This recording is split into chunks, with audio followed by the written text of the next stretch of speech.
Guys कल RCB versus Gujarat के match में गुजरात टाइटंस ने चेन्नई स्वामी में आकर आरसीबी का तो 8 विकेटों से गेम बजा ही दिया, लेकिन मियां भाई ने कल अपनी आरसीबी के खिलाफ क्या ही अंगारे बरसाए यार। मैंने कभी सपने में भी नहीं सोचा था कि कोहली भाई और मियां भाई जो एक टाइम पे आरसीबी के लिए एक आग था तो दूसरा पानी, इनको कभी आमने सामने भिड़ता भी देखूंगा। लेकिन समय ठहरा, कुछ भी करा सकता। चेन्नई स्वामी में जहाँ 7 साल मियां भाई आरसीबी के जिगर के छल्ले बनकर रहे थे, कल भाई ने उसी आरसीबी की रिमांड लगा दी। बस उन्होंने कोहली भाई से कहा कि कोहली भैया आपसे कोई बैर नहीं, मगर आरसीबी की टीम और उसकी मैनेजमेंट की आज खैर नहीं। और फिर तो मियां भाई ने क्या ही डेडली बॉलिंग करी, देवदत्त को क्लीन बोल्ड कर दिया। अब भाई निपटा तो पहले ओवर में सॉल्ट को भी दिया था, मगर बटलर से कैच छूट गया। लेकिन कैच छूट गया तो क्या हुआ, सॉल्ट ने 105 मीटर का लंबा छक्का लगाकर मियां भाई की आग और भड़काई। और फिर मियां भाई ने अगली गेंद पर भाई उनकी भी डंडिया भी घेर दी और आखिरी ओवर में जाते जाते लिविंगस्टन को भी रिमांड में ले गए। समझ नहीं आ रहा था भाई मियां भाई का इंतकाम देखकर मुंह पे मुस्कान लेकर आऊं या फिर अपनी आरसीबी का बैंड बजता देखकर दुख मनाऊं। खैर अब जो कल हो गया सो हो गया, लेकिन इतने टाइम से जो हमने कोहली वर्सेस सिराज का महायुद्ध का इंतजार किया था ना, वो ज्यादा देखना कल नसीब नहीं हो पाया।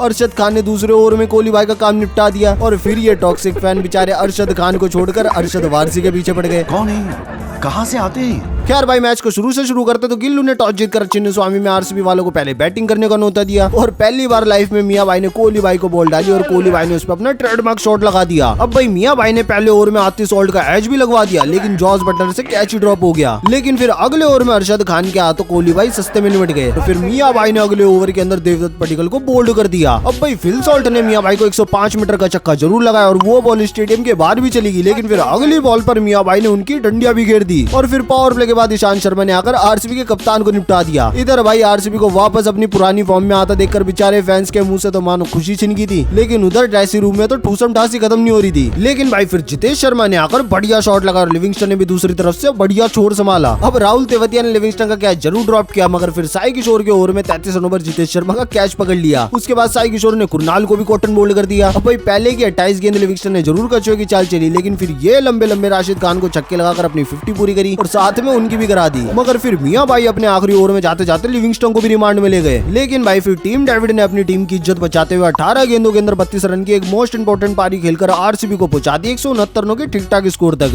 अब भाई 170 रनों का पीछा करने उतरी गुजरात टाइटंस, तो भुवी भाई ने 14 रनों पर जैसे शुभमन गिल का कैच पकड़वाया, कोहली भाई ने तो मानो ऐसा सेलिब्रेशन किया मानो मैच ही जीत गया। बेचारे भुवी भाई भी उनका सेलिब्रेशन देखकर दंग रह गए। खैर लेकिन साई सुदर्शन ने बटलर के साथ मिलकर चेन्नई स्वामी में इतनी धुआंधार बैटिंग करी कि पूरा का पूरा मैच गुजरात के झोले में चला गया। और फिर ज्यादा दुख तो तब हुआ जब कोहली भाई से मिसफील्ड हो गई और कोहली भाई बाउंड्री पर चोट लेकर बैठ गए। अब भाई बॉल चेंज करने के बाद फाइनली साई सुदर्शन की 49 रनों पर विकेट हमारे हाथ जरूर लगी, लेकिन कल हमारी आरसीबी की फील्डिंग मानो पाकिस्तान की फील्डिंग से भी गई गुजरी होगी थी। और फिर जॉस बटलर की ठहरी आरसीबी से पुरानी दुश्मनी, तो भाई ने अपने गांव के आदमी को छक्का लगाकर अपनी 50 पूरी कर ली। इसी तरह से जॉस बटलर ने 73 रनों की नौबाद पारी खेलकर और रदरफोर्ड ने आखिरी में छक्का लगाकर गुजरात को मैच जिता दिया पूरे 8 विकेटों से। खैर दोस्तों, आपको मियां भाई का आरसीबी से इंतकाम देखकर कैसा लगा कमेंट में जरूर बताना और हम मिलेंगे एसआरएच वर्सेस केकेआर के मैच के साथ। तब तक के लिए मौज करो।